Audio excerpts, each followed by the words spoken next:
Tapi baru pertama kali nih Pak di podcast. Oh ya? Oh. Belum pernah. Bila mentari bersinar lagi. Satu kata aja ya menggambarkan infrastruktur Indonesia. Menurut Bapak apa? Ini spontan. Spontan ini. Pemerataan itu bukan dibagi rata. Iya. Ya. Pemerataan itu melaksanakan pembangunan yang merata secara bertahap. Artinya fokus tiap tahun. Misalnya kalau ada Pak Sekap, ya Pak Setnek, saya itu nggak pernah ngomong kerjaan. Gitu. Harusnya tapi nggak ada yang berani. Gak ada yang berani.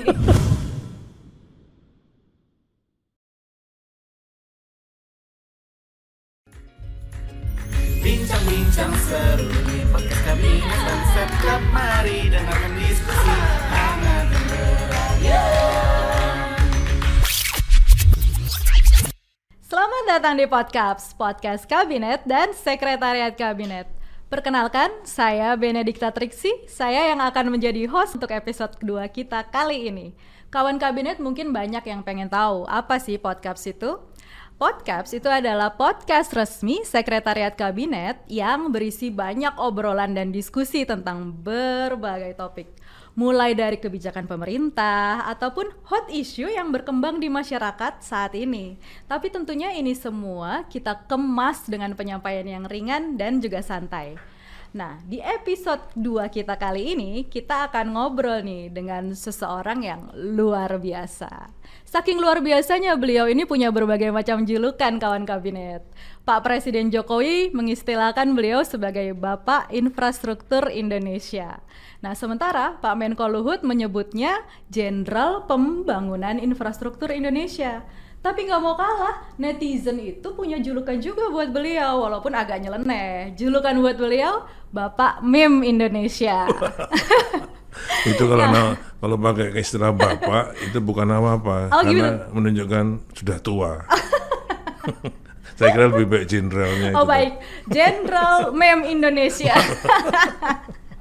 Ya, jadi udah bisa ketebak dong ya kawan kabinet. Langsung aja kita sambut Bapak Menteri Pekerjaan Umum dan Perumahan Rakyat, Bapak Basuki Hadi Mulyono. Halo Pak Bas, apa kabar? Baik. Terima kasih saya diundang di podcast ini. Terima kasih kembali Pak. Tadinya saya pikir, apa sih podcast? Mau diapain saya ini? Gitu.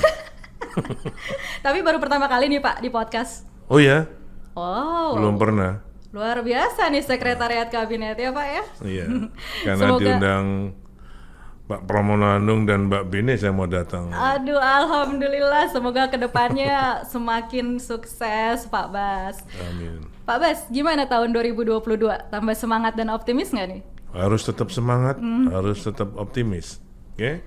Karena makin kita tertantang, makin harus semangat. Betul Pak. Kalau tanpa tantangan malah kerja nggak semangat. Tapi kayaknya tambah sibuk ya Pak, walaupun baru awal tahun.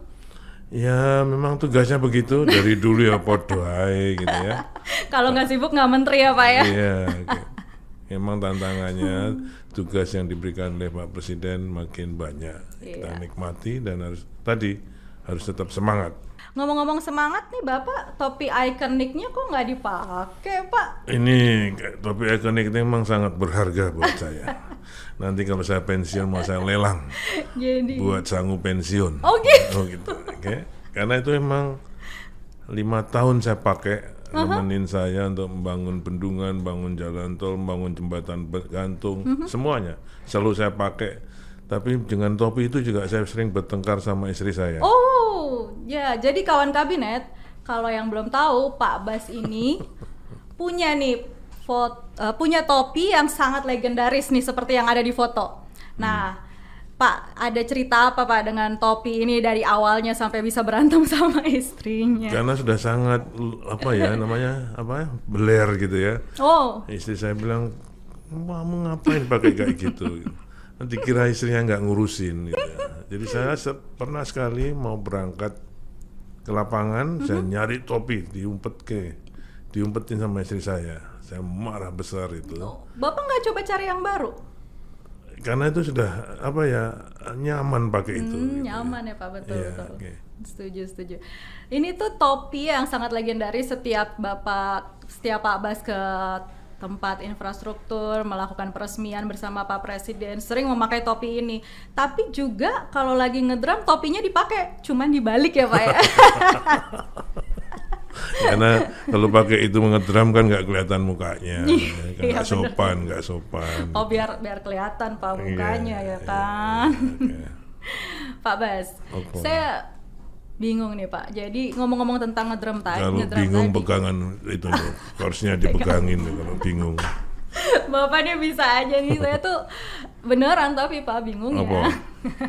Jadi Loh. sebenarnya Bapak menteri atau pemain drum? Ya ini kalau play hard, work hard, working hard, Setuju. playing hard. Jadi main band, main drum khususnya itu bukan hanya hiburan buat saya, tapi kayak olahraga buat saya. Oke?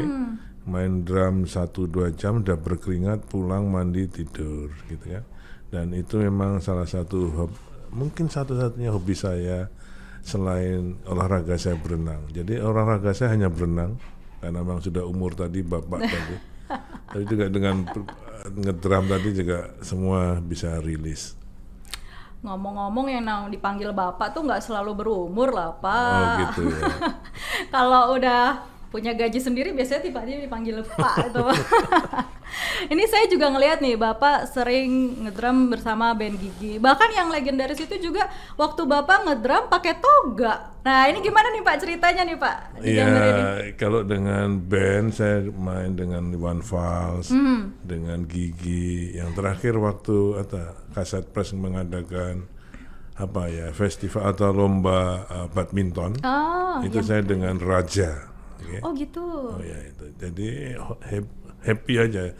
Yang penting kita serius. Apapun yang kita lakukan, walaupun kita santai tapi serius, pasti bisa main dengan baik. Kalau yang dengan toga ini, saya waktu diberi atau dianugerahi Dr. Honoris Causa di ITB. Ya.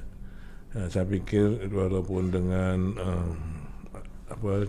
akademik, event gitu, kita juga jangan lupa dengan kegiatan budaya seperti ini. Ini saya anggap sebagai budaya. Bagus banget Pak ini. Dan ini yang main harmonika rektornya. Oh, Oke. luar biasa. Rektor ITB-nya ikut main dan beliau memang jago main harmonika. Oke. Siap. Bagus banget loh Pak ini. By Saya the way, malah nggak punya itu oh foto harmonikanya? Apa fotonya? Fotonya. Nanti boleh kita kasih Pak kalau Itu lihat fotonya. tuh, bluesy rock. Itu istilah saya tuh, bluesy rock. Apa itu Pak artinya? Ya, yang rock yang ngeblues. Oh, kesukaan Bapak ya? Iya, bluesy rock. Iya, ngomong-ngomong kesukaan Bapak nih, waktu itu Bapak juga pernah ya Pak diundang sama Presiden Jokowi lagi makan siang, tapi diiringi musik Metallica dan Oh, itu hobinya beliau kan? kalau bukan Bapak hobi suka ya? juga nggak? Ya, jadi saya lebih ke arah bluesy rock. Kalau beliau kan metal. Iya. Ya. Oke. Kalau saya rocknya, jadi kayak slow rock yang drumnya bisa dinikmati, lagunya bisa dinikmati. Kalau beliau memang mungkin lebih muda ya, beliau jadi metal, lebih suka kepada metal. Wah, gitu ya. Tapi Bapak suka juga kan? Oh iya. Punya musisi idola nggak Pak? Saya punya musisi idola. Kenapa emang? Boleh tahu dong Pak, kawan kabinet pengen tahu nih siapa. Kalau saya musisinya yang cocok buat saya, Iwan Fals. Oh iya, luar biasa. Berarti dari tanah air ya Pak ya? Iya. Kalau yang luar negeri saya malah banyak nggak kenal. Oh gitu Pak. Oh. Lagunya Iwan Fals. Coba Pak, tolong nyanyiin coba Pak.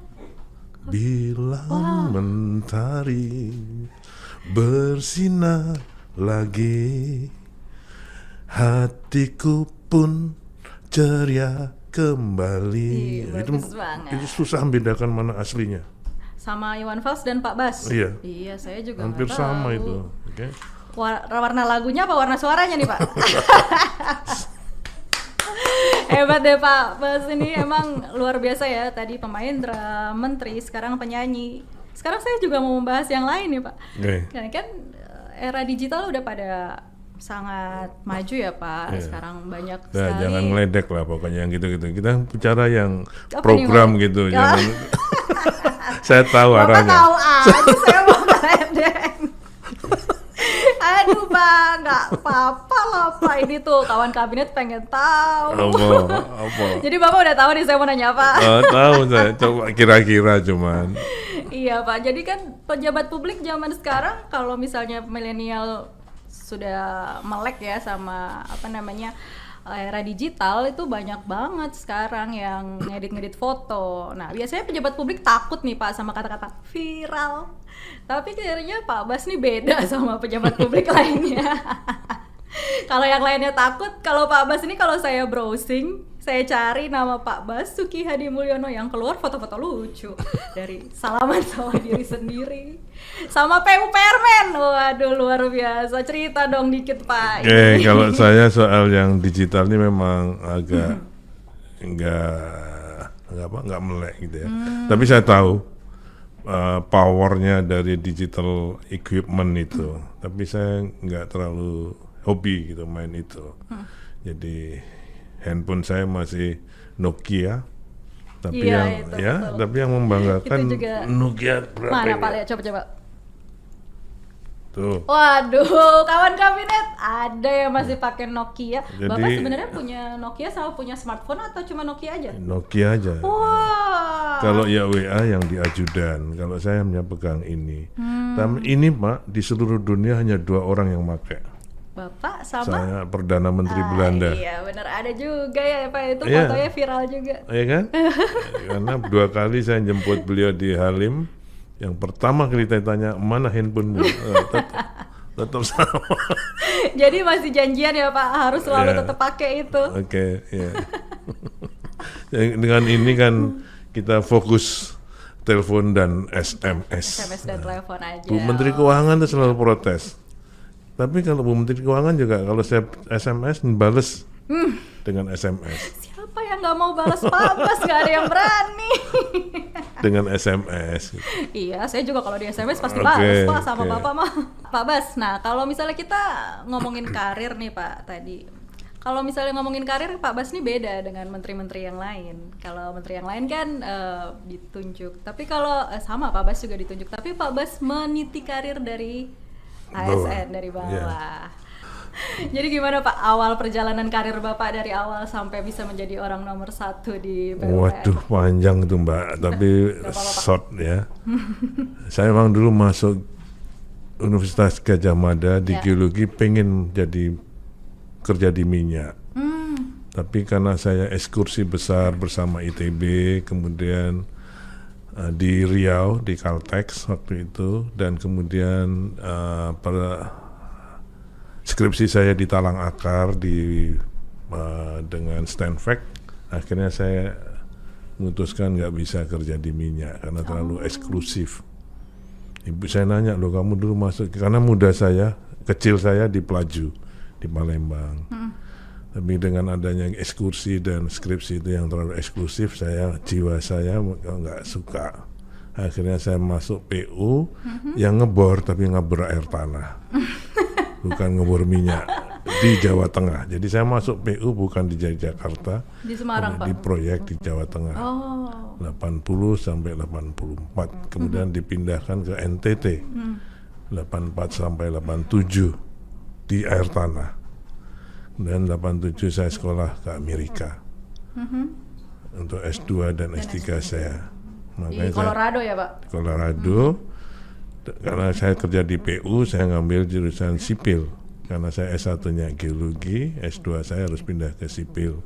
Dan S3 di sipil. Kemudian pulang ke Jakarta, nggak boleh lagi ke daerah. Saya di Patimura. Tahun 93. Sampai selanjutnya macam-macam. Banyak Ya. sekali berarti Ya. ganti-ganti jabatan, tapi nggak boleh ke daerah lagi gitu. Nggak boleh. Tapi akhirnya saya alhamdulillah ditunjuk sebagai Direktur Jenderal termuda waktu itu. Alhamdulillah Pak. Umur 48 di PU. Padahal waktu itu kan PU banyak sekali para senior saya yang jago-jago. Tapi Pak Menteri almarhum Pak Sunarno waktu itu menunjuk saya sebagai Dirjen Sumber Daya Air atau Pengairan. Oke. Kemudian selanjutnya menjadi Kepala Badan Litbang, dari 2023, 2025 Dirjen, 2025 sampai 2027 Kabalitbang, 2007 sampai 2013 Belum itu Pak.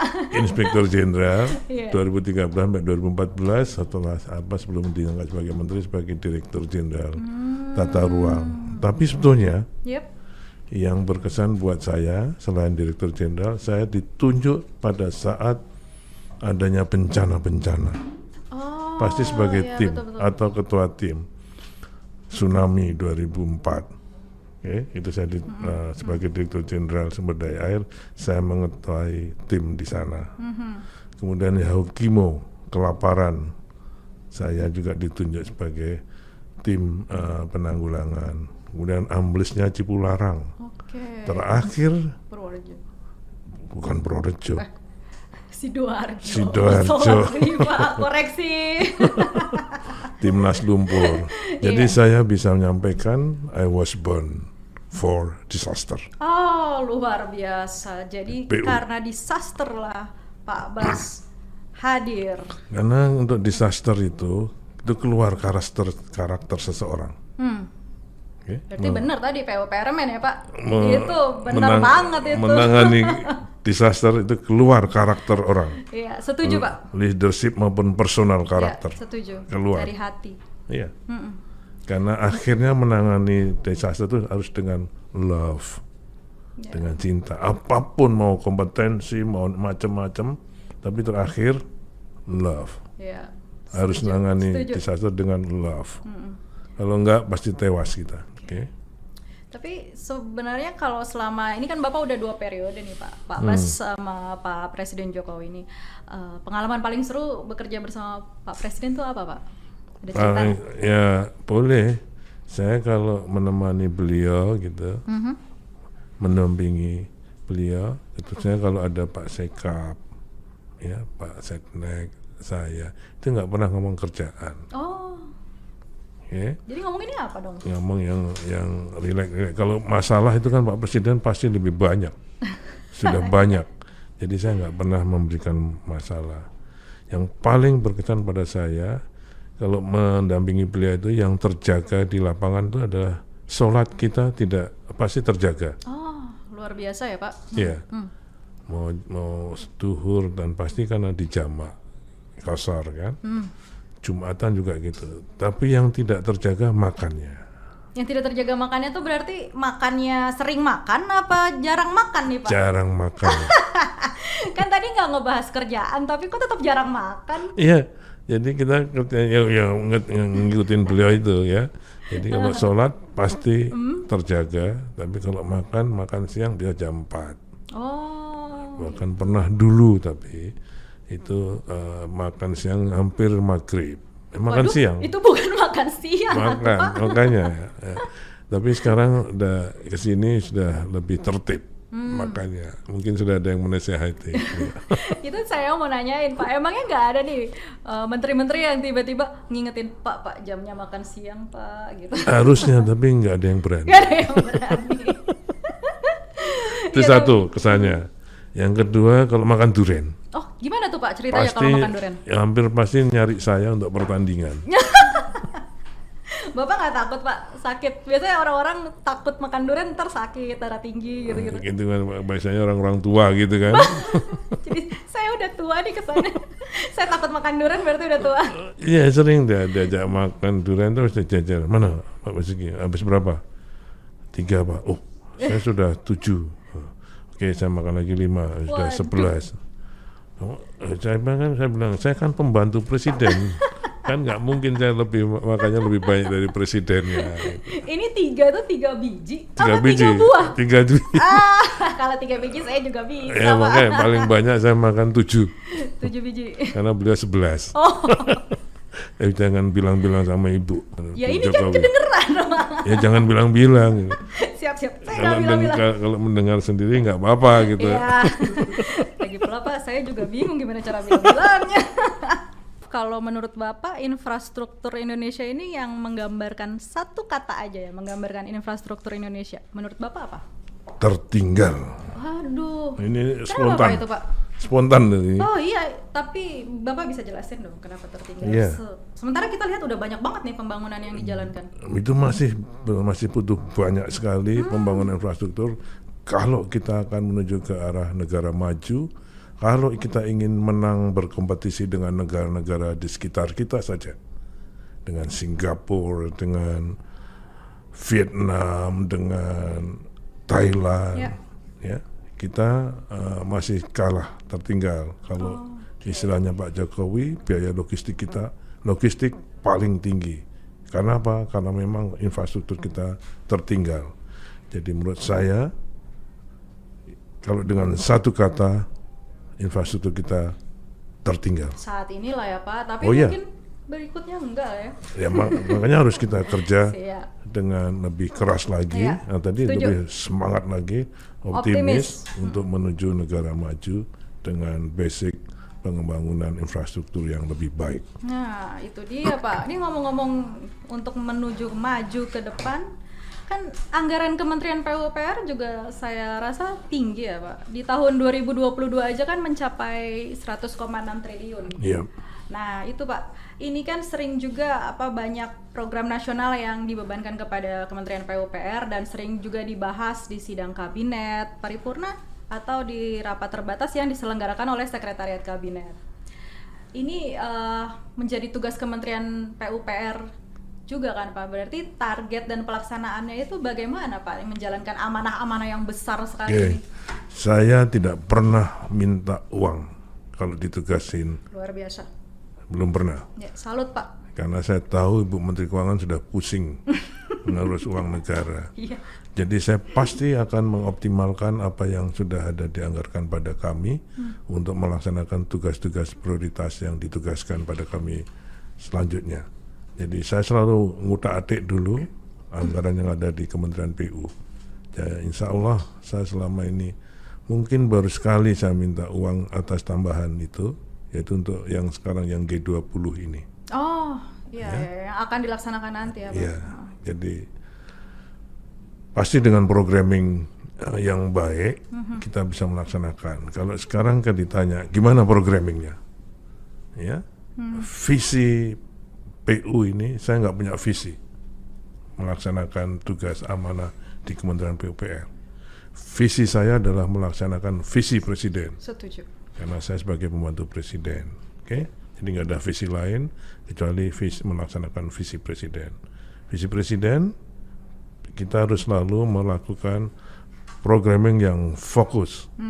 Ya, saya orang PU lama, ya dari sejak awal. Saya sangat bangga sebagai birokrat. Okay? Jadi saya sebagai orang PU, saya mengikuti cara membuat program dari pemimpin-pemimpin saya masa lalu. Okay?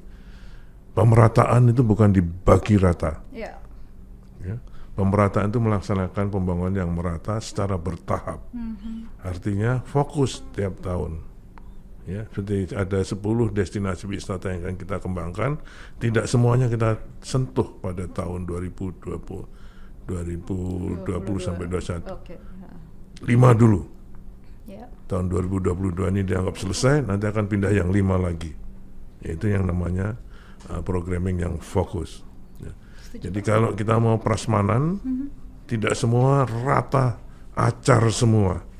Nggak ada kambing gulingnya, Sakit perut. nggak ada empal gentongnya kan, nggak ada main course-nya. Dimakan semua sama-sama rata, sakit perut. Iya, betul. Jadi harus ada kambing gulingnya, ada empal gentongnya, ada sticknya mungkin, ya kan? Tapi itu 3 saja yang fokus, yang lainnya bisa yang lain-lain. Iya. Oke?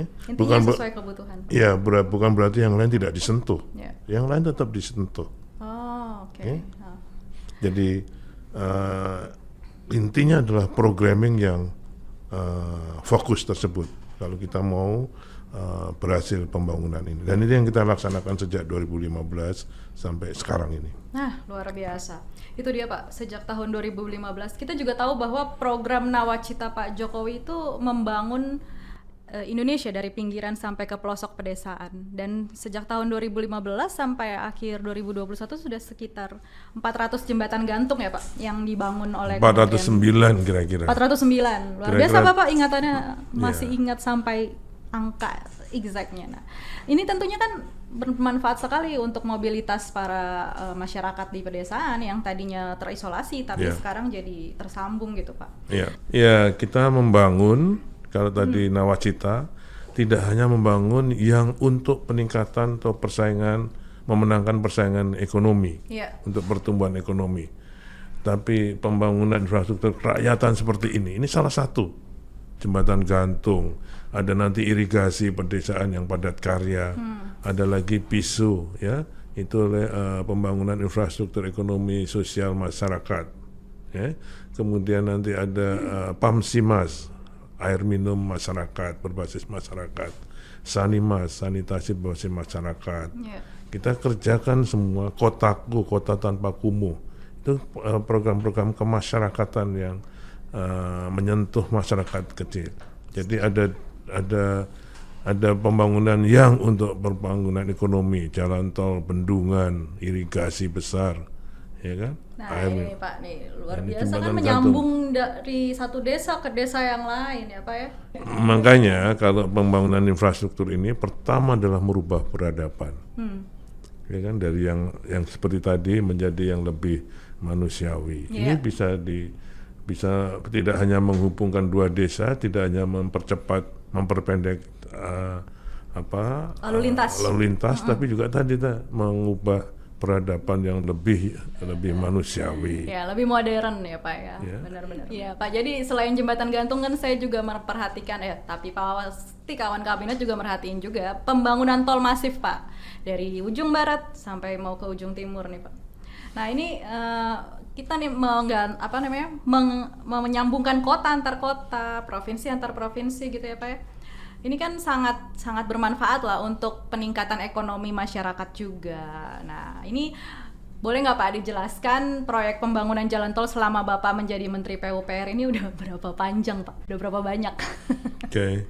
Jadi kalau ini nih contohnya Pak. Oh, bagus banget. Ini di jembatan Kalikuto. Iya. Ya kan? Hafal saya kan Kalikuto ini pada saat Bapak kita nyambungkan jalan tol Trans Jawa, pada saat selesainya ini kemudian diresmikan oleh Bapak Presiden dalam rangka juga menyambungkan Trans Jawa dari Merak sampai ke Probolinggo. Okay? Jadi sebelum sampai dengan 2014 kita mempunyai 790 km jalan tol. Okay? Nanti dari sampai dengan 2024 nanti target kita adalah 2.390-an kilometer.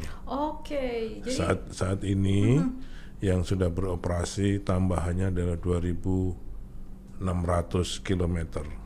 1.600 kilometer yang sudah operasi. Nanti 2024 insya Allah beroperasi lagi sepanjang total 2.300 kilometer jalan tol. Berkesinambungan berarti Pak setiap tahun demi tahun. Tidak hanya di Jawa, tapi juga di Kalimantan dengan Balikpapan Samarinda yang nanti akan kita sambungkan dengan IKN. Pasti nanti mau nanya IKN. Oke. Itu nanti ada juga jalan tol. Kemudian dari Manado Betung yang kemarin diresmikan total 99 paling baru itu ya Pak ya? Baru. Dan Sumatera tol Sumatera ini insya Allah sampai 2024 akan kita selesaikan minimal sampai Pekanbaru Dumai. Oh, berarti dari Lampung sampai dari atas juga Aceh Sigli sudah, kemudian dari Medan sampai Binjai sudah akan selesai. Jadi minimal dari bawah, dari selatan. Sekarang Pekanbaru Dumai sudah, tapi dari Palembang Betung akan selesai, kita akan upayakan Betung Jambi dan Jambi ke Pekanbaru. Mudah-mudahan kita sampai dengan Pekanbaru sampai dengan 2024. Amin. Luar biasa sih Pak. Ini memang banyak banget manfaatnya. Kalau saya sih jujur aja, saya baru nyoba dari Jakarta ke Surabaya.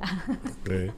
Bapak Ibu bayangkan kalau nggak ada tol itu pada masa pandemi, orang nggak bisa naik pesawat. Ya. Kalau nggak ada tol itu sekarang pasti akan jauh lebih frustasi. Ya. Saya sekarang dengan istri saya, dengan keluarga, kalau ke Jogja pun pengennya naik mobil.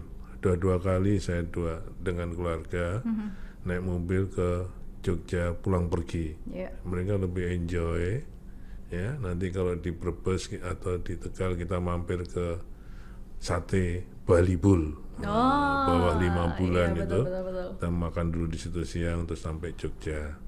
Jadi atau enggak kalau pulangnya nanti di rest area mana itu yang bekasnya perkebunan. Itu bisa pakai kita berhenti di situ belanja sedikit gitu kan. Belanja black garlic. Banyak mampirnya jadi ya Pak ya. Jadi lebih banyak mampirnya daripada cepat nyampenya. Tapi itu emang itulah gunanya berwisata dan Bapak Ibu tahu sekarang orang rilis jualan stres. mangga dari Pasuruan. Ini menurut informasi. Itu dia bisa ngitung berapa jam sampai Jakarta sehingga dia harus metik jam berapa supaya sampai Jakarta masih fresh. Okay? Satu. Sekarang yang di Sumatera di semua exit tol itu tagihan listriknya sudah meningkat. Artinya kegiatan ekonominya sudah mulai menggeliat.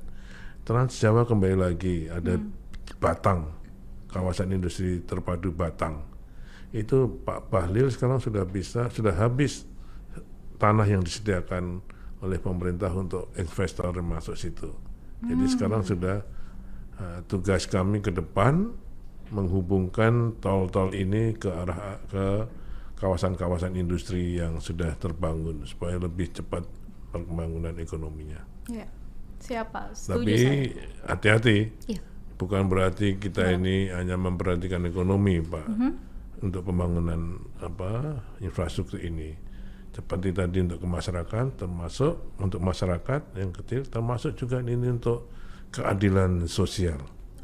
Makanya tadi pembangunan dari pinggiran. Betul. Bagaimana Trans Kalimantan jalan perbatasan paralel Kalimantan, orang dari Putu Sibau ke Sintang yang kalau tidak ada jalan perbatasan dia pakai klotok, pakai kapal. Kalau menuju arus dia hanya butuh berapa liter, tapi kalau naik melawan arus dia bisa 1 drum. Jadi jauh lebih mahal kalau daripada dengan adanya jalan raya ini. Saya sudah ke sana, sekarang orang naik motor sudah PP terus. Tadinya mungkin sehari cuma sekali, atau seminggu cuma sekali dia turun ke kota. Sekarang tiap hari dia bisa pulang pergi.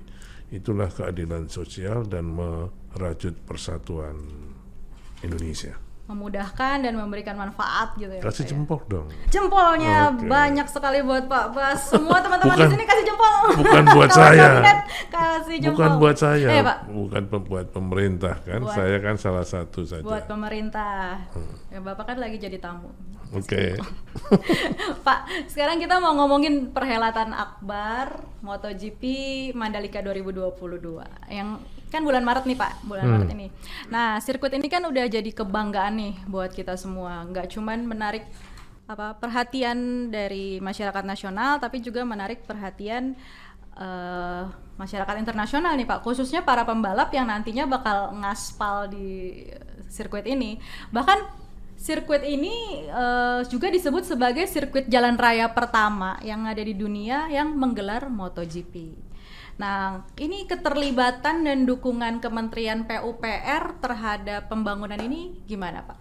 Oke, kalau yang sirkuit Mandalika ini menjadi tanggung jawab dan dikerjakan sendiri oleh ITDC. PUPR pemerintah mendukung kawasannya.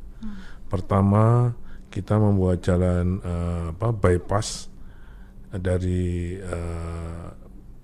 bandara ke Mandalika sepanjang 17 km yang kemarin kita coba dengan motor bersama Bapak Presiden.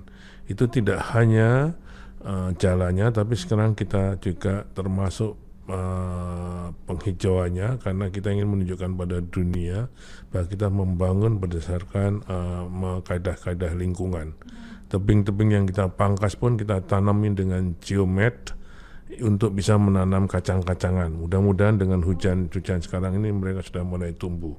Hari Senin saya mau ke sana mengecek yang terakhir. Kemudian sepanjang median juga kita kita tanamin dengan pohon-pohon yang cukup tinggi. Kemudian desain jalan yang baru dengan rumput setelah beremnya. Jadi kita benar-benar ingin menunjukkan pembangunan infrastruktur ke arah green infrastructure. Kemudian dari Kute ke Krua sepanjang 5,5 kilometer kita lebarkan karena kita pengen supaya yang ke sana juga enjoy. Sebetulnya kita bangun tahun lalu, tapi di Sumbawa ada namanya desa yang belum ada jalan, maka uangnya saya taruh sana dulu untuk membangun jalan yang ke sana. Sehingga yang untuk Kota Keruak ini memang Pak Gubernur ini harus nggak apa-apa, bukan prioritas, karena kalau orang yang nonton itu kan dengan senang-senang, mau macet ya nggak apa-apa. Makanya tahun lalu saya bawa dulu ke arah Sumbawa uangnya. Nah, tahun ini baru kita kerjakan, insya Allah bulan ini minggu ini sudah selesai dengan 4 lajur ke arah Mandalika, ya. Jadi semua kita siapkan. Satu, yang kedua, rumah-rumah sekitar Mandalika kita lakukan upgrading untuk menjadi rumah yang layak, karena kita tidak ingin menyiapkan perhelatan tapi kawasannya menjadi kumuh, masyarakatnya tetap menjadi hanya penonton yang di bawah kemiskinan. Itu kita bantu perumahannya, tempat jualannya menjadi lebih baik, lebih sehat. Kita juga membangun homestay, ada 900-an homestay yang kita bangun, kemudian ditinjau oleh Pak Presiden. Sekarang ini sudah penuh semua. Bayangkan sekarang ini MotoGP ini benar-benar ingin ikut dirasakan oleh masyarakat Mandalika dan Mataram pada umumnya, karena semua hotel sudah penuh. Luar biasa Pak, berarti banyak sekali antusias masyarakat kan ini saya Pak. dapat kabar hotel bintang 1 itu tuh 1 malam 7 juta. Lebih mahal daripada bintang 5. Dan sekarang nggak ada lagi, siap, Pak Menteri Perhubungan sudah menyiapkan berapa kapal untuk menjadi tempat hotel. Tapi juga katanya ini belum banyak yang menginap di Bali, kemudian akan shuttle ke Mandalika. Jadi benar-benar MotoGP ini menjadi promosi wisata yang sangat besar bagi Mandalika, termasuk untuk ekonomi di Mandalika. Belum nanti souvenir di sana, souvenir mutiara kan pasti tempatnya, dan semua kain tenun di desa Sade itu bisa dibawa ke sana. Dan saya kira ini akan menghidupkan, dan ini bukan sekali setahun aja. Ini akan MotoGP ini kan kontraknya sudah 10 tahun oleh pariwisata. Jadi Menteri Pariwisata sekarang sedang bekerja keras untuk tetap mempromosikan dan juga untuk melaksanakan MotoGP ini dengan sebaik-baiknya. Luar biasa Pak. Minum lagi dulu Pak. Silakan. Pak, nanti Senin kesana Banyak berarti bisa aja. motor-motoran. Bapak mau apa tadi ditawarin? Udah wes. Apa ya? Tadi saya jadi mau nanya apa? Jadi lupa. Bapak Senin besok ke sana sekalian motor-motoran dong Pak? Enggak lah, kan ada nanti aja melihat progres kesiapan ini, karena tanggal 20 kan mulai. Jadi saya kira semua harus siap. Luar biasa sih Pak, ini sangat membantu masyarakat juga, membantu masyarakat lokal. Dan saya juga senang sekali Pak kalau pembangunan infrastruktur ini, termasuk tadi Mandalika. Sekarang kalau misalnya saya lihat pembangunan infrastruktur ini udah banyak yang modern Pak. Banyak yang adaptif dan sangat instagramable gitu. Kayak banyak yang suka foto-foto di sana juga. Nah, misalnya ini seperti revitalisasi Sungai Sekanak Lambidaro Pak, yang ada di Sumatera Selatan kan, ya. Selain mengembalikan fungsi sungai, ini juga tiba-tiba bisa menjadi destinasi wisata dan jadi ikon baru ya Pak, Kota Palembang. Ini yang namanya Kotaku, program Kotaku, Kota Tanpa Kumuh. Dan ini banyak dikerjakan oleh masyarakat. Jadi yang saya sampaikan tadi ini adalah infrastruktur berbasis kemasyarakatan. Ya, selain menghilangkan kekumuhan di kota, tapi juga menjadi pusat destinasi untuk pacaran lah di sini. Mungkin loh. Buat Mbak Bebe ini kan pasti masih gitu. Luar biasa, terima kasih Pak. Nanti kami coba-coba untuk mempromosikan destinasi pacaran baru. Banyak di sini, di Tegal ada, ya, daerah kawasan pantai menjadi kawasan yang lebih baik.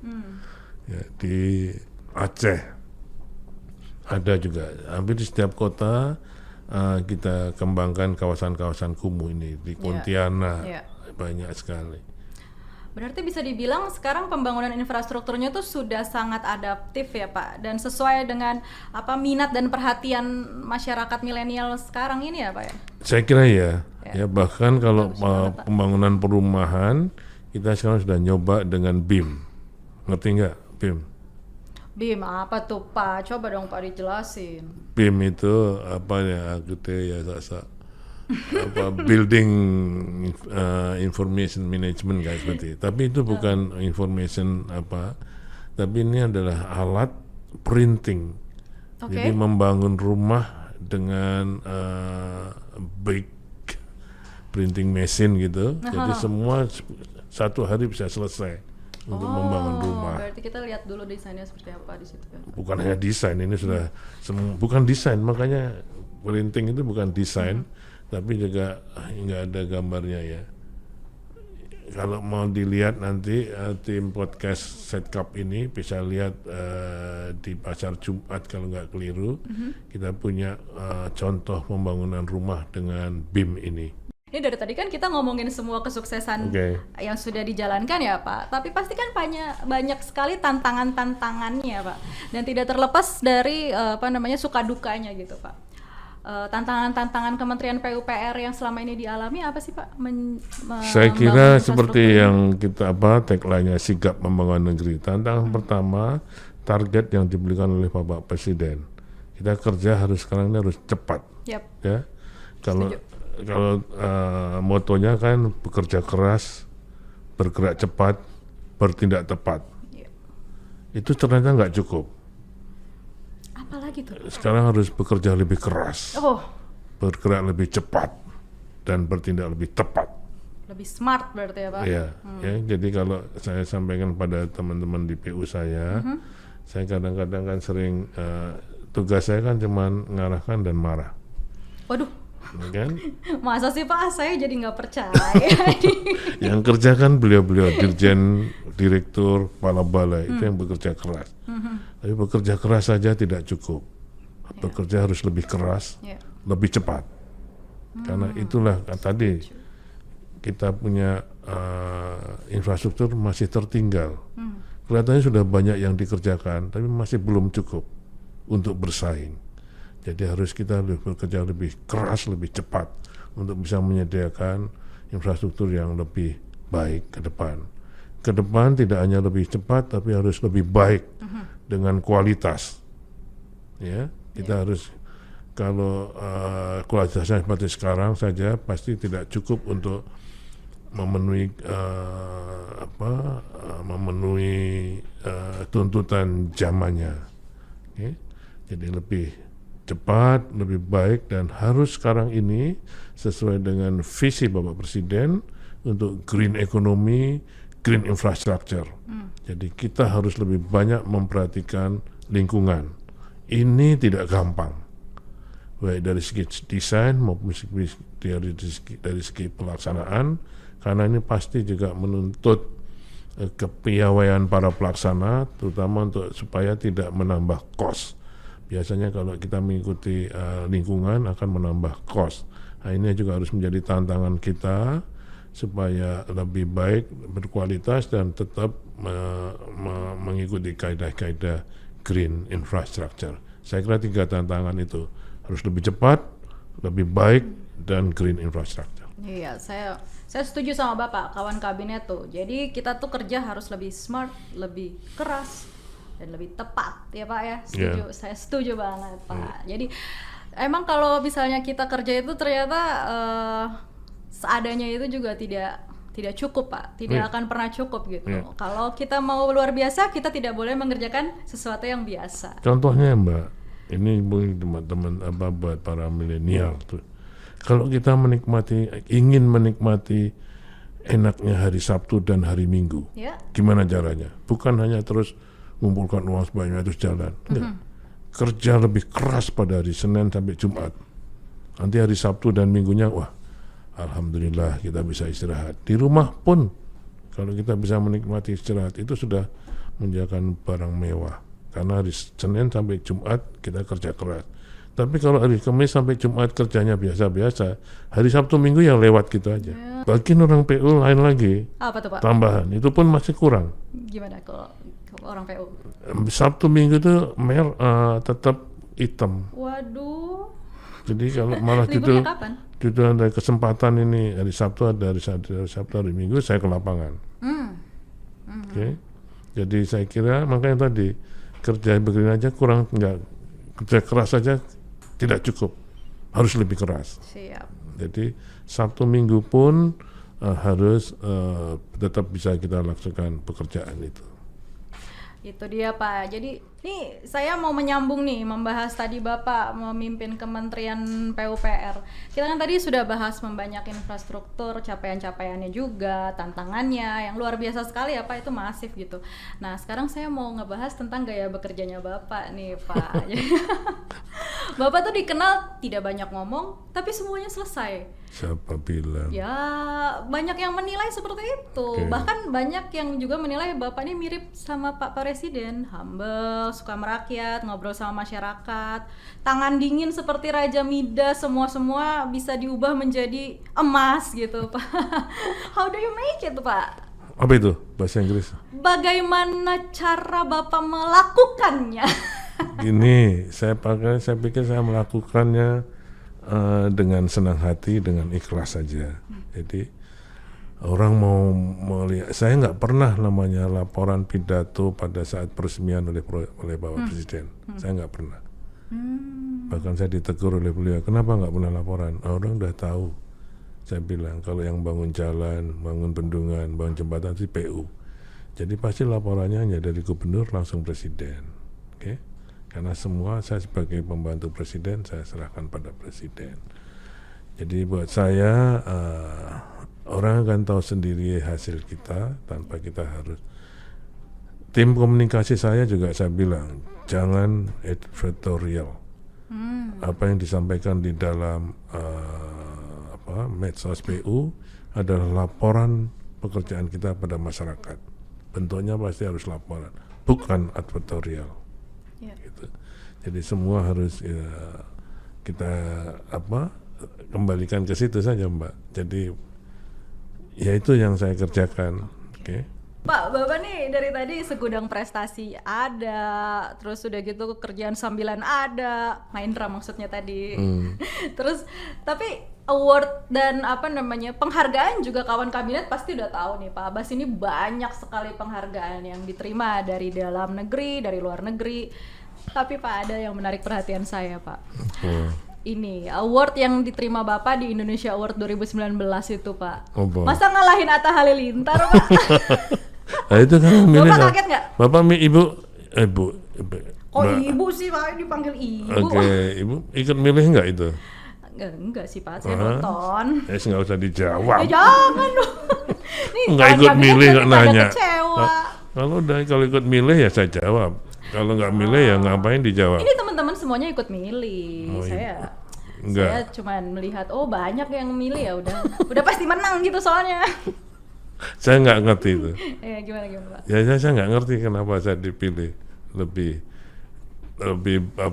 populer dari Mas Halilintar itu. Terus tapi pas mendapatkan award itu apakah banyak yang akhirnya memberikan selamat kepada Bapak? Gimana sih selamat dong saya pakai SMS?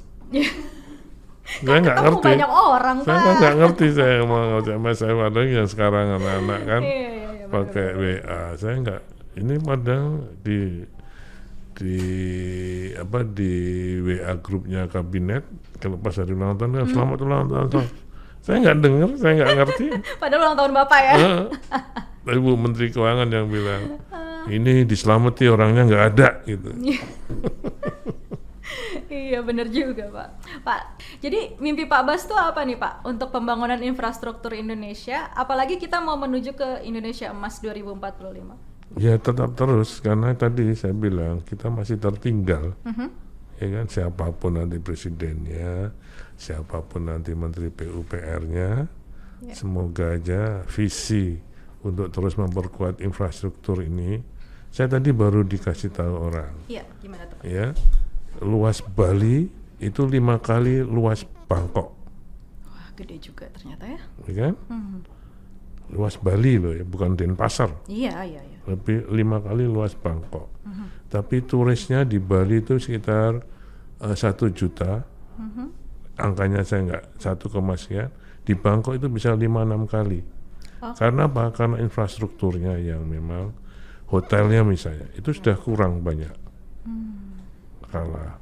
Padahal di Bali scenery-nya, waduh, pemandangannya jauh lebih baik daripada yang di Thailand. Nah, ini hanya karena infrastruktur yang masih kurang. Ya. Jadi saya kira ini masih perlu, sehingga sekarang ini banyak sekali hotel itu hanya di Denpasar, tidak nyebar kemana-mana. Padahal orang kan jalan kemana-mana, sehingga ada kesulitan di situ. Jadi semoga aja ke depan masih terus kita bisa pasti dengan tidak melupakan yang lain-lain. Dari segi ekonominya hanya infrastruktur mungkin perlu masih terus dilanjutkan. Iya, setuju saya Pak. Menjadi perhatian kita semua juga ya Pak ya. Bapak ada nggak Pak pesan inspiratif kepada kawan kabinet, khususnya nih generasi milenial nih Pak, supaya mereka itu juga semangat jangan jadi kaum rebahan nih di generasi-generasi sekarang? Pesan apa ini? Pesan inspiratif dari Bapak Infrastruktur Indonesia. Jadi kalau saya ini untuk kayak apa yang sering saya sampaikan di BU, ya saya tidak berpretensi untuk seluruh Indonesia, tapi BU ini kan banyak sekali. Sudah berapa tahun ini? 4 tahun terakhir ini, setiap tahun menerima 1.000 pegawai baru. Nah, ini semua milenial. Okay? Sehingga yang saya sampaikan, kita harus terus tadi semangat. Saya ingin meninggalkan PU ini bukan jembatan, bukan jalan, bukan gedung-gedung, tapi saya ingin meninggalkan PU ini organisasi yang amanah, yang kredibel, dipercaya oleh masyarakat dan pemerintah, dengan orang-orang yang kompeten dan militan untuk dapat sehingga para milenial ini misalnya suruh ngelembur saja sudah, Pak ini kita ngelembur. Kalau ngelembur jangan ngomong sama saya. Saya bisa pastikan di PU ini kalau kerja lembur tidak akan bisa yang mengalahkan saya. Karena jadi, Bapak Raja Lembur. Iya, saya bisa memastikan itu. Oke. Karena saya orang PU kan. Jangan nanti ngelembur sampai jam 11, besok masuk jam 10. Itu artinya mindah jam kerja, bukan lembur. Dan lembur saja tidak cukup. Dia harus dijemur dulu di lapangan. Kalau orang PU. Supaya dia menghayati betul apa yang dikerjakan dia. Nah, mungkin sekarang anak milenial kan maunya instan. Tidak ada barang instan. Tidak ada. Ada prosesnya. Tidak ada instan. Ini yang satu ini. Saya ingin sampaikan betul pada anak-anak saya. Kita semua anak-anak Bapak. Oke, para milenial ini tidak ada barang instan. Semua melalui proses. Setuju Pak. Ya, proses duniawi maupun proses ukhrawi. Nah, itu semua harus ada prosesnya untuk bisa menjadi bangsa Indonesia yang unggul ke depan. Setuju Pak. Pak Bas, Terima kasih atas waktunya, obrolan serunya siang hari ini Pak. Saya tuh seneng banget dan merasa terhormat nih Pak, bisa bincang-bincang santai dengan Pak Bas. Kawan kabinet, itu banyak sekali ya cerita inspiratif dari Pak Bas ini. Semoga kita semua juga bisa terinspirasi. Juga kalau misalnya kita mengerjakan sesuatu hal, kita tetap dedikasi, pasti akan menjadi sesuatu hal yang luar biasa. Itu tadi, kalau mau luar biasa, jangan mengerjakan sesuatu dengan biasa gitu. Oke kawan kabinet, kalau ada ide, kalau ada saran atau topik, atau bahkan kalian punya ide untuk siapa yang akan diundang lagi di podcast kita berikutnya, silakan komen di bawah ya, jangan lupa komentar juga, dan jangan lupa subscribe, jangan lupa like dan share YouTube channel Sekretariat Kabinet, dan dengerin bincang-bincang ini di Spotify kalian masing-masing. Nah, tunggu juga ya episode podcast berikutnya yang semakin seru pastinya. Stay healthy, stay safe, bye-bye. Terima kasih, mohon maaf kalau ada yang nggak berkenan. Podcast Kabinet dan Setkap, mari dengarkan diskusi